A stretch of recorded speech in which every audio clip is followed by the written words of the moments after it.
ત્યાર પછી મહારાજ કે સંતો હરિભક્તો અમારે છે ને ગામડે ગામડે મંદિર કરવા છે. અરે મહારાજ અમારા ગામડે મંદિર, અમે ભજન કરશું, કીર્તન કરશું, કાંઈ દંડવત કરીશું, માળા કરશું, પ્રદક્ષિણા કરશું. સરકાર કેટલી પ્રદક્ષિણા કરતા, એટલી પ્રદક્ષિણા હાથમાં ગૌમુખી હોય અને એ આમ કલાક સુધી કલાક ઠાકોરજીની પ્રદક્ષિણા કર્યા કરે સરકાર.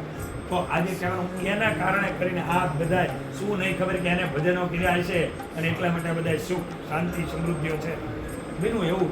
પછી તો આ બધું થયું. મહારાજ કે હવે અમારે ઘરે ઘરે મંદિર કરવા છે. મહારાજે ઘરે ઘરે એટલે કે આજે મંદિર છે ને આ ઘરે ઘરે મંદિર થયા એ બધું આવ્યું. પછી બહુ હરિભક્તો રાજી થયા. મહારાજ છેલ્લે કીધું હવે અમારે વ્યક્તિએ મંદિર કરવા છે. અલ્પેશભાઈ પડી મહારાજ કે અમારે વ્યક્તિ હરિભક્તો નાચવા માંડ્યા. અરે મહારાજ અમને બધાને મંદિર બનાવશો, અમારા શરીર અમારા જીવન મંદિર. મહારાજ કે અમારે વ્યક્તિએ મંદિર બનાવવા છે. એ ભાઈઓ હોય તોય ભલે, ભાઈઓ હોય તોય ભલે, અમારે વ્યક્તિએ મંદિર કરવા છે.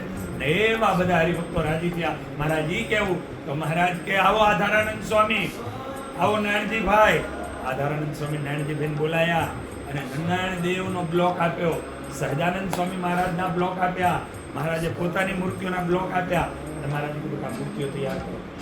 મૂર્તિઓ તૈયાર કરી એ મૂર્તિઓ મહારાજે પ્રસાદીની કરી અને કઈ હરિભગતને આપી. મહારાજે કીધું આની પૂજા કરજો. જ્યાં જાઓ ત્યાં પૂજાને હારે લઈને જાજો.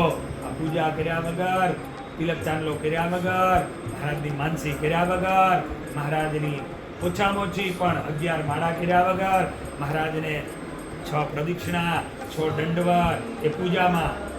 અને આ પ્રમાણે મહારાજની પૂજા અર્ચનાને છેલ્લે 5 શિક્ષા ઓછામાં ઓછા 5 શ્લોક વાંચવાના. આટલું તો અવશ્ય કરવું. એકાદું કીર્તન ટાઈમ હોય અને ભગવાન તો એકાદું કીર્તન ગાઈએ મહારાજની પાસે. આવી રીતે પૂજા પૂરી કરજો.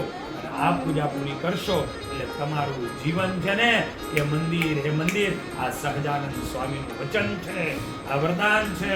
અને આ સ્વામિનારાયણ ભગવાને આ વરદાન આપ્યું તો શું આપણે આપણા શરીરને